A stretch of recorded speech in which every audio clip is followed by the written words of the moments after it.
Coming up with a single word that you can rely on to guide you in your life, I think is a wonderful way to go about achieving your purpose, and probably a great way also to mitigate feelings of helplessness and a lack of prowess in your field, in your life.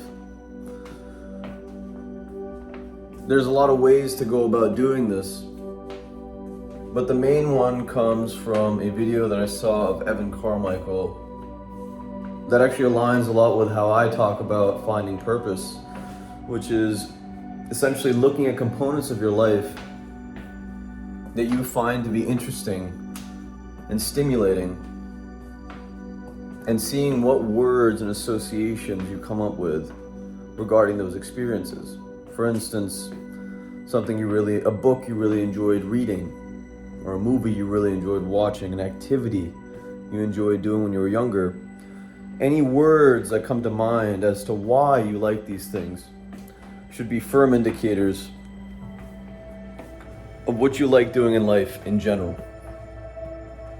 Now, when you accumulate enough of these questions and accumulate the answers as to why you have answered this way, you'll find some similarities. And sooner or later, you'll be able to boil that down into about 3 words that should serve as a proper guide to your life.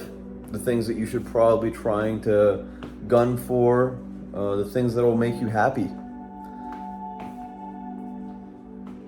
It's interesting, it's an activity that a lot of people don't go out of their way to do because, frankly, they don't know about it. But in my opinion, without spending the time to do something like this, I couldn't possibly see how my life would be satisfying if I didn't know where I was headed. Now, to a degree, there is something to be said about an enjoyable day of hedonism. Hedonism being just enjoying yourself and, going and doing the things without any real regret or worry about how it's going to make you feel tomorrow. There are times in my life where I've done that, for sure. But as I go into my 30s, as I approach my late 20s into my 30s, I can't help but feel that my time should be segmented, and I should be prioritizing things that I've probably wanted to do all along. My version of Evan Carmichael's exercise in finding your one word is particularly addressed in looking at your childhood, the things that got you into a flow state when you were little. For me personally, I used to love building things. I used to set little traps for my brother, or create things to hang on my wall or my door, interactive things, strategy scenarios. Now, you could probably think of some things in your own life when you were younger that you genuinely enjoyed doing. Maybe it was hanging out with people, or if you really like listening to music, or if you like dancing or singing. The idea, however, is to really go back and step into your shoes as your younger self and think about the emotionality of that experience, of that activity. Why did it make you feel so happy? Why was it something that you could just lose yourself in and not really have to worry about the rest of the world at all?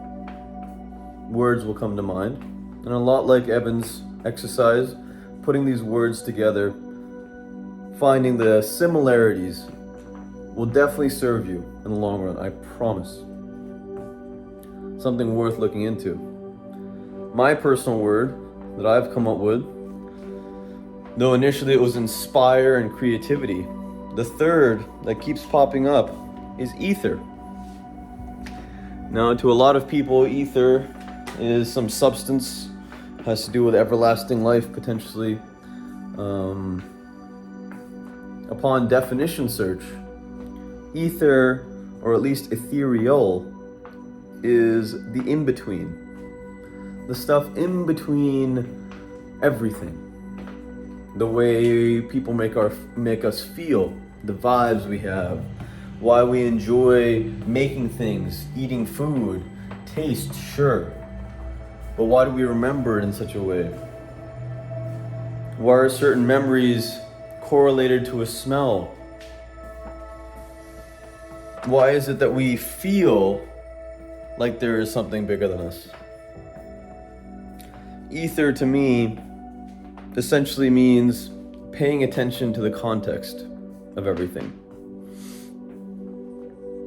I believe that once we start paying attention to detail enough and the context of things, we start understanding where we fit into all of it. We start understanding our role in maximizing that context, and how potentially to even create a context in which people will feel a certain way, curating an experience. I believe a job that is required for leaders.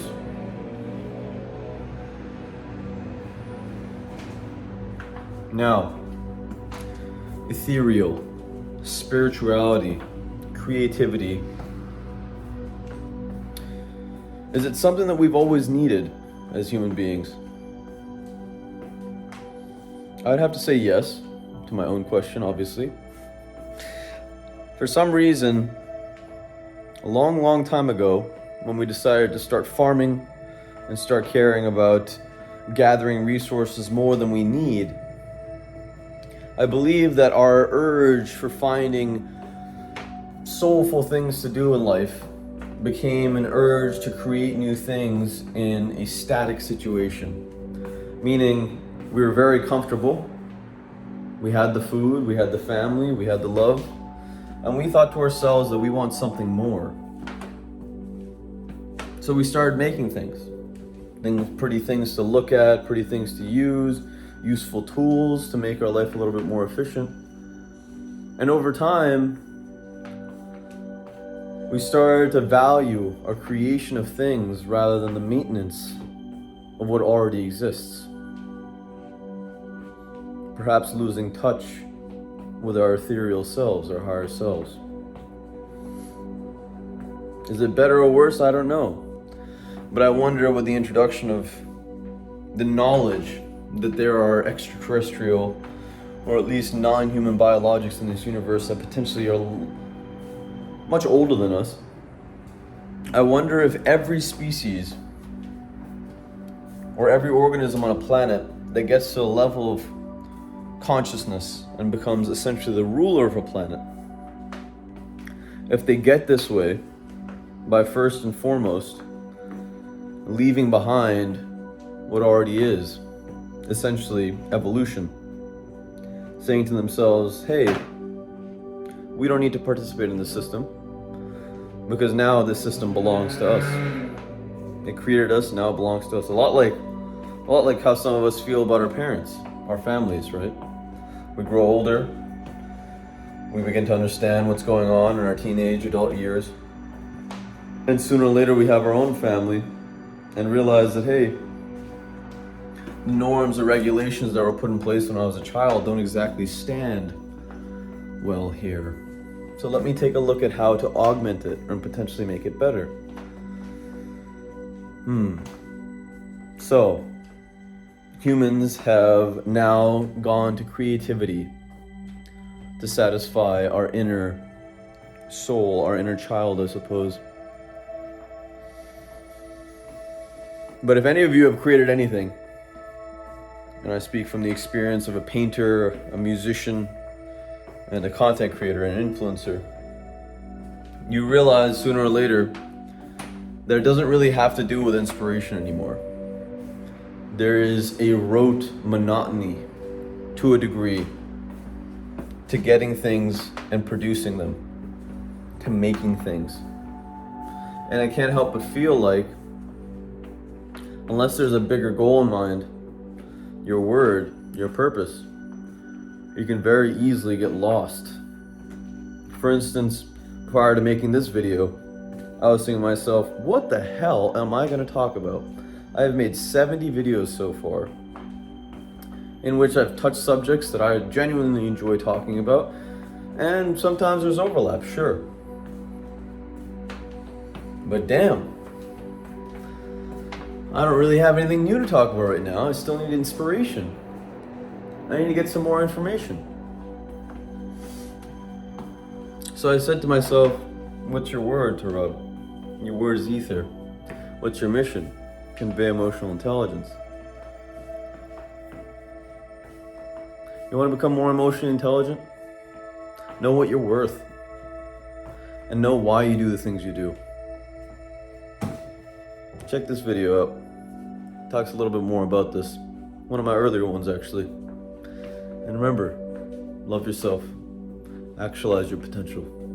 I believe in you.